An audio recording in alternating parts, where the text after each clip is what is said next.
There is no neutral in life. There is only positive and negative, and you've just made a positive decision because you are now tuned into the show where you learn, first of all, how to define success and then how to make that vision of success your reality. We're going to do that by making sure, first of all, you're in the right mindset to grow, and then you have the right tactics, strategies, and methods to get there. Once we combine that growth mindset with the proper strategies to achieve success, there's really nothing that's going to stop you. So if that sounds like something you'd be interested in, stay tuned. Welcome to the Sprouting Success Podcast. I'm your host, Remy Ellis. I was the host last time, and I'll be the host next time. Thank you for tuning in. It's great to have you here.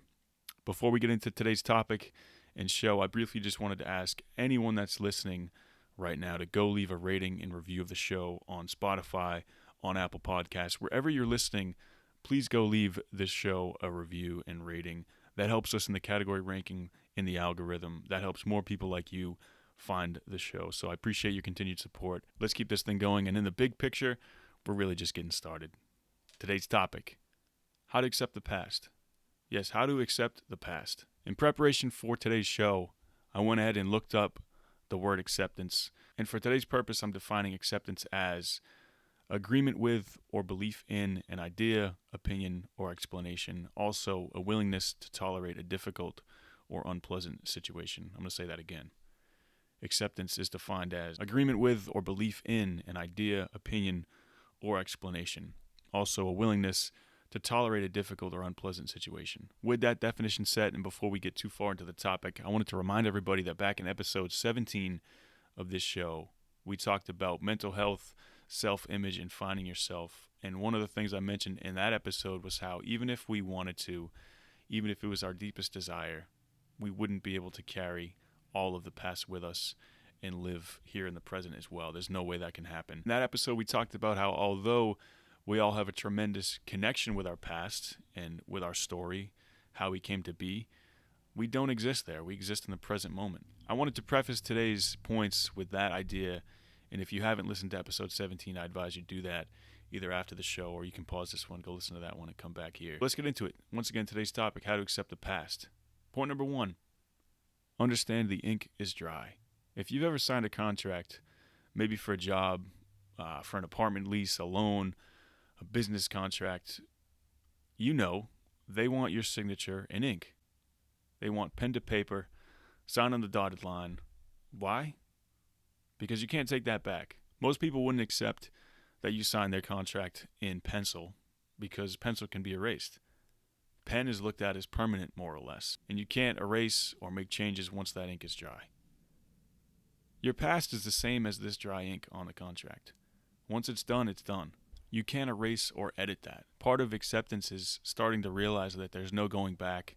There's no edits that you can make once you sign. The thing I mentioned already about the past today, and something I'll mention again, is you don't live there. You don't exist there. Present moments and opportunities are diluted a lot of the times because we all have this fixation on the past. People miss opportunities every day because of they're focused on what was and not what is. We all have this emotional connection to the past because that's how we've come to be who we are.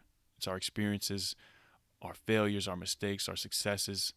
All of these things have brought us to who we are today, and we have a very strong connection to that. It's not easy to forget. One thing I like to say about the past is a great place to vacation, but a terrible place to live.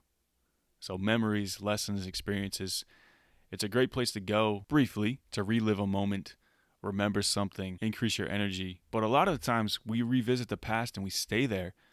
We're replaying bad images. We're going back to the past and reliving things that made us angry, sad, embarrassed, guilty. You wouldn't keep listening to a song that you hate or keep watching a movie that you're not into. But we do that every time we revisit the past with images and memories that are negative. We can't help ourselves. Accepting the past is basically accepting the things that you can't change. And once you become clear on what you can change and what is out of your control, I think you're going to save a lot of time and energy. And once you make this realization, it's interesting. You're going to have an advantage over other people who've still failed to realize that they're fighting a losing battle by living in the past.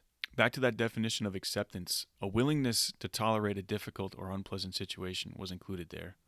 So not being able to change the past is a pretty difficult thing for a lot of people to deal with, myself included. Coming to terms with the fact that no matter how bad you want to change the past, you're just not going to be able to.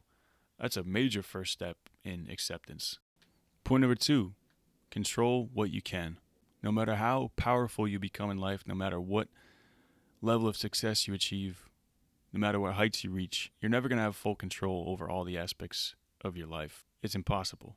There's far too many exterior forces and too many other energies at work for you to control everything that's around you. And I definitely struggle with this personally because I feel most comfortable when I'm in control, when I can see things clearly. But in reality, life isn't like that. You're only ever going to really be able to fully control yourself in any situation. And most times that's enough work for most of us, right? Just controlling ourselves before we try to control other people and externalities. But you don't have the power to control other people. So anything in your past that involves another person that you regret, that you feel remorse for, anger, guilt, whatever the case is, there's nothing you can do to change what happened. You're not going to be able to change something that you did, something that someone else did or didn't do.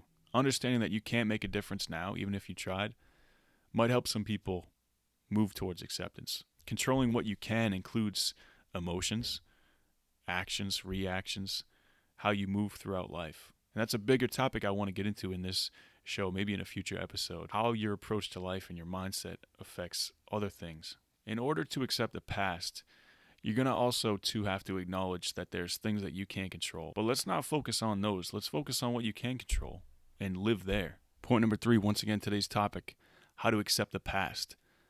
Point number 3 is be present. Live in this moment, right here, right now. Talked about it in the past on this show that time is your most valuable resource. It's your most precious commodity in life. The time that you have does have a limit. Nobody knows when that limit is, but the one thing we do know is everyone's got a deadline. At one point you will run out of time, and once you run out of time, nothing else really matters. So as you truly come to terms with how little you control in the grand scheme of things outside of your life and your emotions, you can start to build an appreciation for the present moment and this gift that you've been given. The funny thing is that in this moment, when you're truly and authentically focused on the present, right here, right now, there's not going to be space for you to exist or think about the past. So if you're overloaded with sensing the present moment, being in the present moment, that's where all your attention is going to be, and that's a good thing.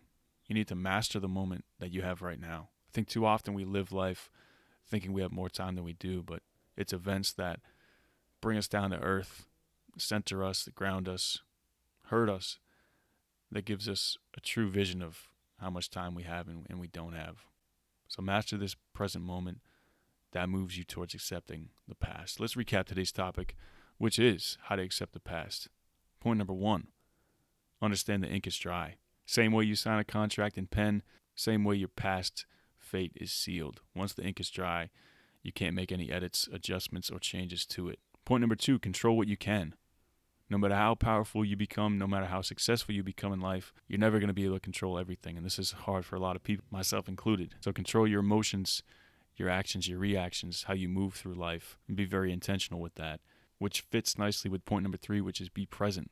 Live in this moment right here, right now, because that's really all you have. You have nothing else. You'll find that once you have a true appreciation for the present moment and you're living 100% there, you won't have time to think about the past or replay any bad movies. Thank you for tuning in to this episode of the Sprouting Success Podcast. Once again, go leave a review of the show wherever you're listening to this. Thank you very much. I've been Remy Ellis. I'll see you soon.